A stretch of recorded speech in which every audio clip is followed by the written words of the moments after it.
It seems that for as long as there has been history, there have been wars, fought with swords, lances, spears, and arrows.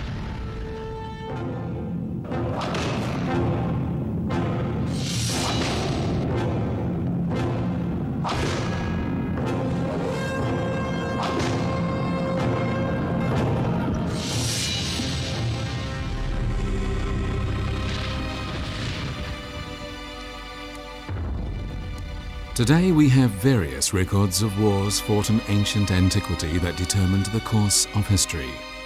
And among these records, perhaps it is the arms themselves that are the most telling witnesses. But how did the people of China live through these ages of shining spears and armored horses?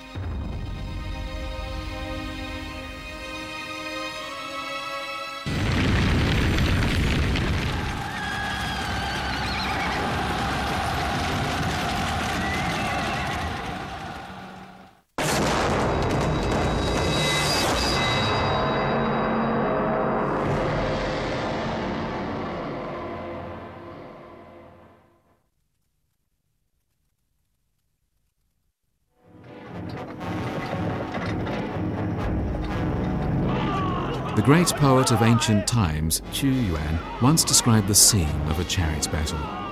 Holding sharp coat arms and armoured in rhinoceros hide, soldiers in chariots charged this way and that way to pierce, slash, and chop.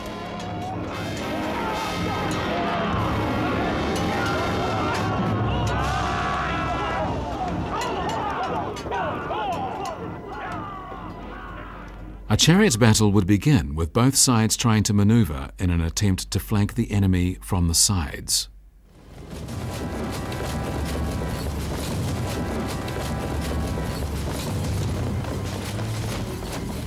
Soldiers began to shoot from a distance with bows and arrows.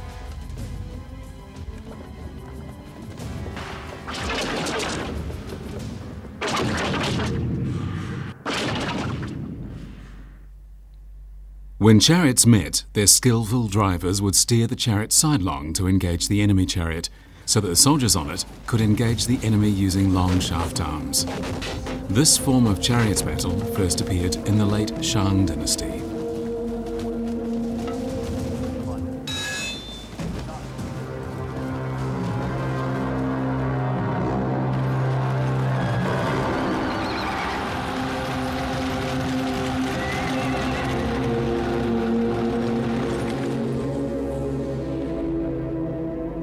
In the early Zhou dynasty, a chariot was drawn by 4 horses to ensure maximum impact power. But during the Eastern Zhou period, the 4-horse chariot became standard, and the number of chariots a state possessed showed its military power. A large-scale chariot battle might involve several hundred or even more than 1,000 chariots. However, as big as these chariots were, they had their weaknesses. They were heavy and clumsy, were not at all easy to steer, and in a less favourable position their strength was limited. But a chariot battle was not as brutal as one might imagine. In fact, to the contrary, it was a fairly reserved and almost polite affair.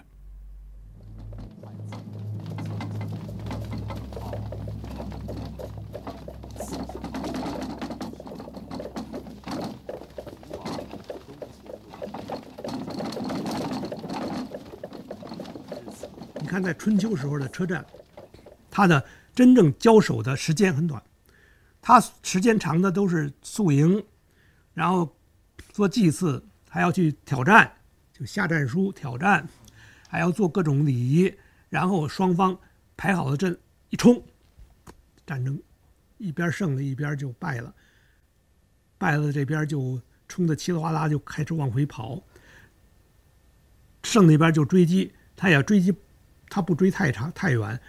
到把对方的营垒占据了，然后吃里边的东西，这个一举行这个一些个仪式，然后一般的是逼对方定盟，就是他就输了。However, in China's southern areas, where there were plenty of rivers, battles were fought very differently. Although chariots were popular in the south, battles on water were just as common as chariot battles.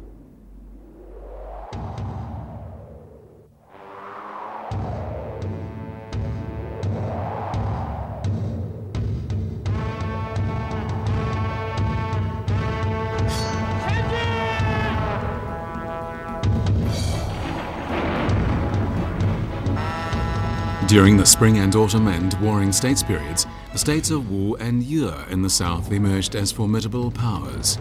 They had their own navies with battleships, the biggest of which was 24 meters long, enough for 41 soldiers and 50 oarsmen.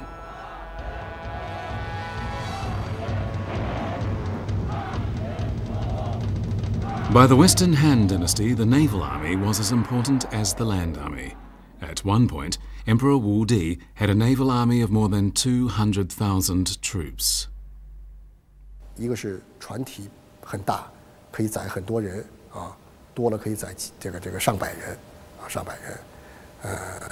另外它的这个攻击的这个手段呢啊，也比过去也多了，上面包括有这个像有这个抛石机啊，有有排杆啊，这样的这个专用的这个水战中专用的这些兵器在里面。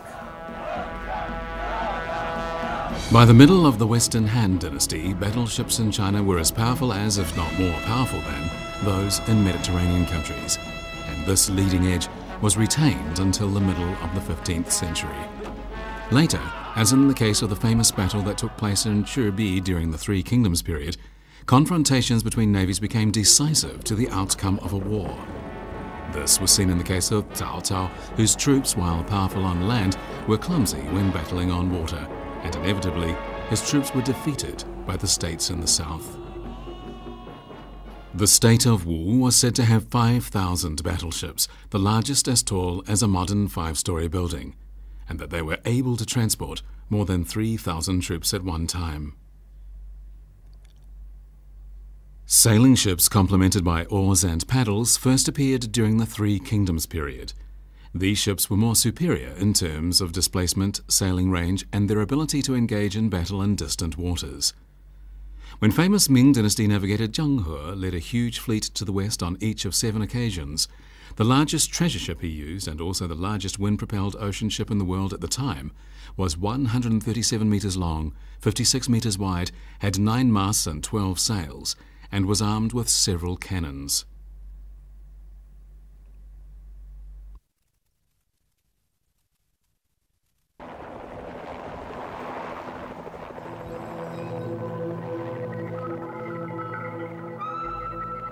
Close to Yumen Pass in Gansu province are the remains of the Han Dynasty Great Wall.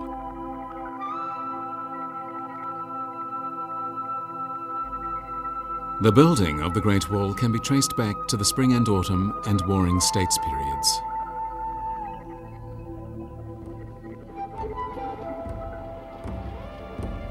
The region north of the Great Wall was the homeland of various nomadic tribes whose aggressive cavalries often ventured forth to loot China's cities. Just how to fend them off became a challenging task for the people of the Central Plains. But as a result of this threat from the nomads, a number of key advances in weapons technology came about.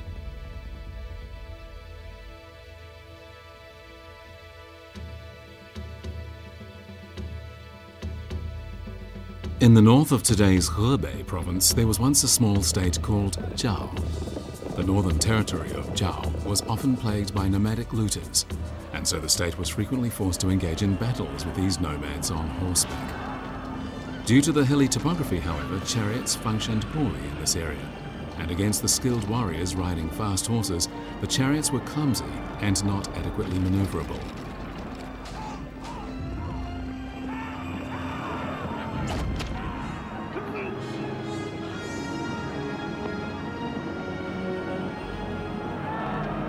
In the year 307 BC, Wu Ling, the ruler of the state of Zhao, began a military reform. He made his nobles and soldiers get off their chariots, change out of their robes and into trousers and boots, and mount horses. With this, the first ever cavalry force in Chinese history was born.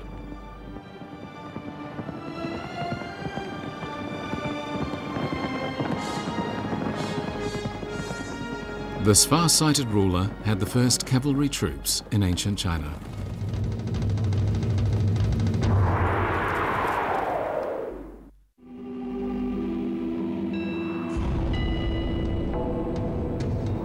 But with these changes, battle became more brutal.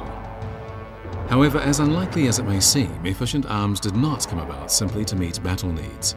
They arose due to advances in technology. In the tomb of the ruler of the state of Guo, a surprising discovery was made, one that was to revolutionize the thinking on the significance of technology to man. In the southeastern corner of the first chamber were numerous articles for chariots and cavalries, and among them was an item of tremendous significance.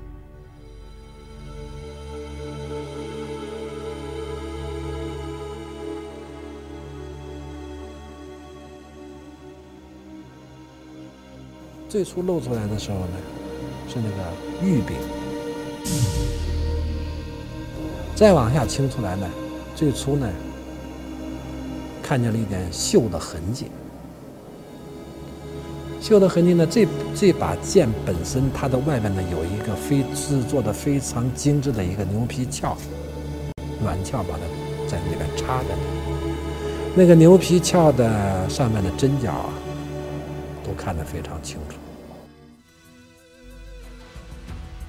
This bronze sword with a beautiful and priceless jade handle was clad in iron. It had been wrapped in brocade and placed inside a finely made oxhide sheath, especially for burial. Clearly, it had been the occupant's favorite possession. But the sword also told us another fact. By the time it was made, Chinese people knew how to make arms comprised of several different materials.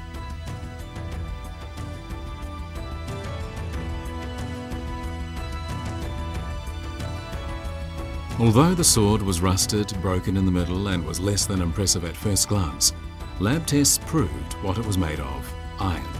And this was a result that surprised everyone.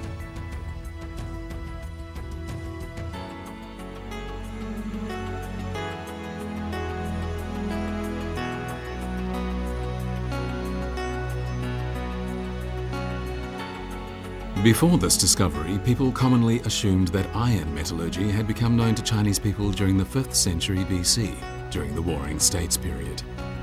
This sword, however, made it obvious that this assumption was incorrect, and that the history of iron in China could be pushed back by at least another century.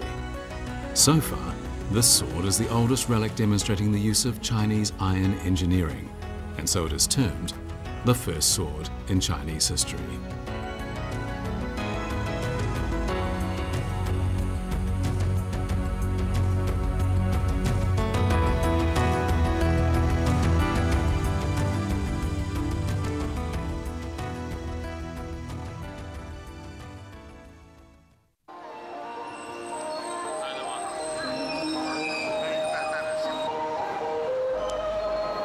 In the China of today, the sword dance is a common activity people engage in to build up their health.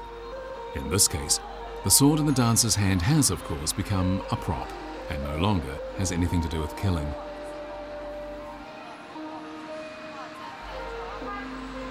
But in ancient antiquity, the sword was an effective weapon for close-range combat, and as such, was stained with the blood of enemies.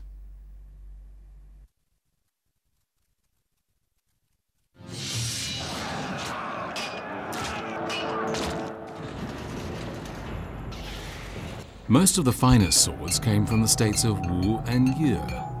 Legend has it that in the states in South China during the spring and autumn and Warring States periods, there were particularly famous sword makers, Ganjiang and Moxie being two of them. Swords at that time were made of bronze.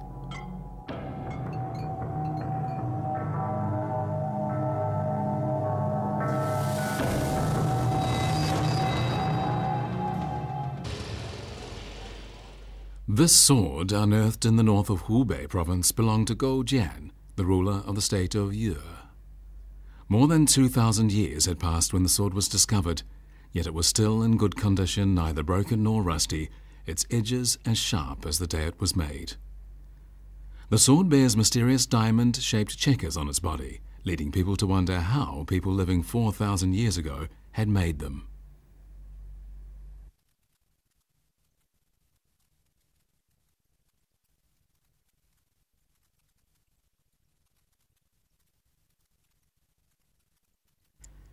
So far, about a dozen or so swords that once belonged to rulers of the states of Wu and Yue have been found, all finely wrought, revealing the superb bronze engineering techniques available to the two states.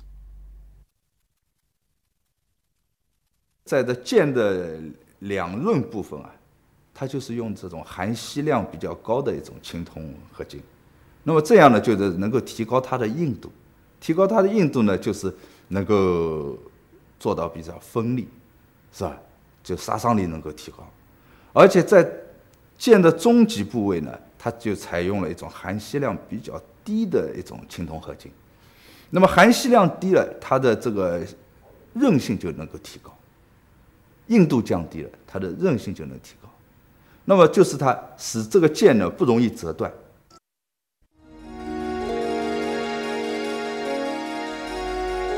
A bronze knife of the Shang dynasty had a short handle, but as it was heavier and clumsier to use than a short sword, it never gained popularity.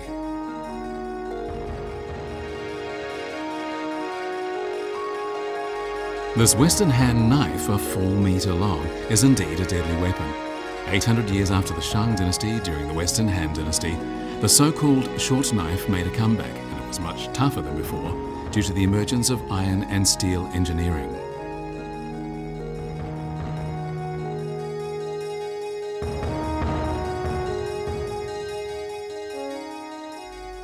After another several hundred years of evolution, knives in this shape disappeared, replaced by a more lethal weapon, the horizontal knife.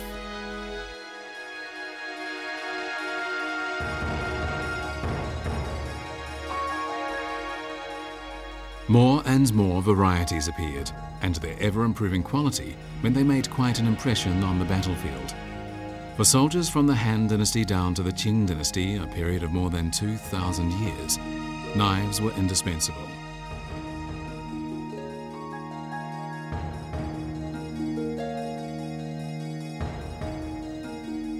Invented in ancient antiquity, both the sword and the knife were made of bronze, and therefore were not as strong as desired. The golden age of the sword and knife was to arrive with the rise of iron.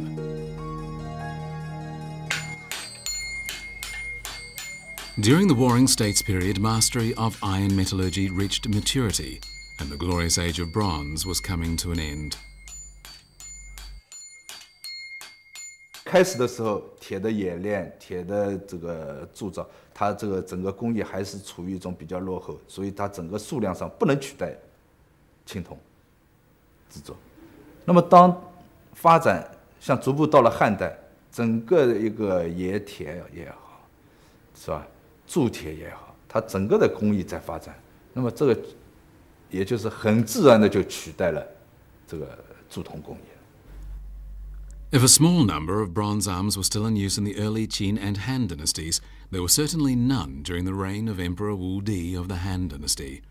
By this time, iron and steel weapons were everywhere.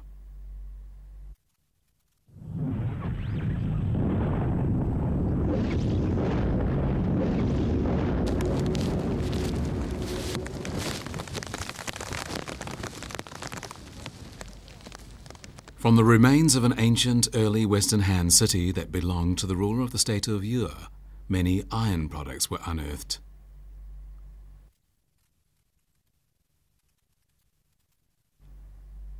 This iron ploughshare, 15 kilos in weight, was the largest of its time, and these iron spearheads, 82 centimetres in length, were probably the longest of their kind. After being shaped, these tough weapons made of iron went through a special heat process and repeated forging.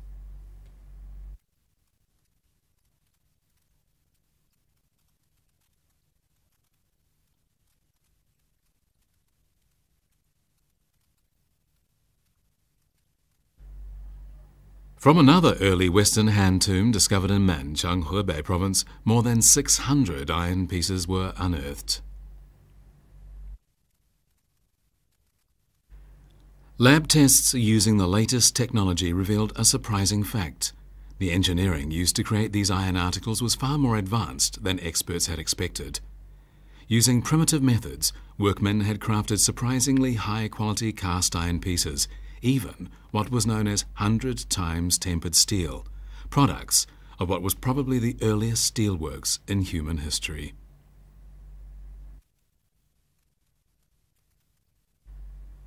The advance of technology once again pushed arms making forward, and during the Han Dynasty the transition of cold arms from bronze to iron and steel was completed. From then on, the evolution of cold arms in China entered a stable period.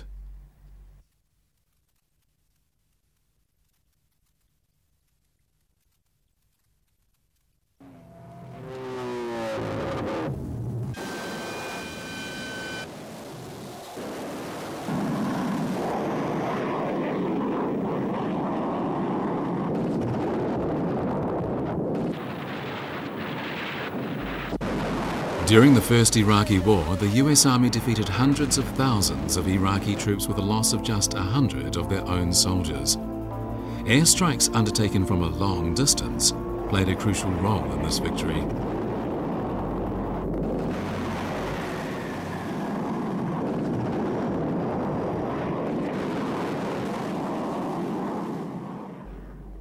From primitive bows and arrows to contemporary advanced missiles and rockets, arms capable of long-range delivery have spearheaded the advance of weaponry.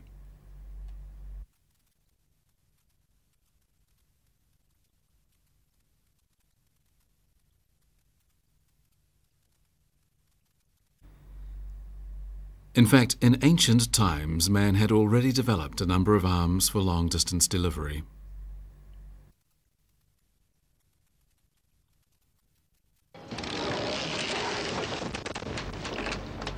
When a wooden arm with a bronze trigger was added to a bow, the weapon that resulted was the crossbow. It was a change that revolutionized the bow. A crossbow was much more powerful, meaning it could shoot an arrow over a much greater distance. Moreover, when it was cocked, the crossbowman could hold it with ease when he aimed, and not endure stress from bending the bow as had been the case in the past.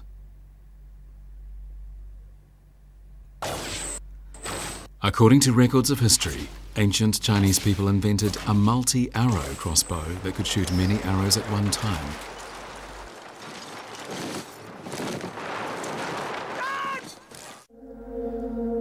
Crossbow soldiers were found in the famous Qin terracotta army pits, together with the remains of crossbows, the wooden parts of which had long rotted away. After restoration, however, it is possible to see them as they would have been originally. Their power is surprising.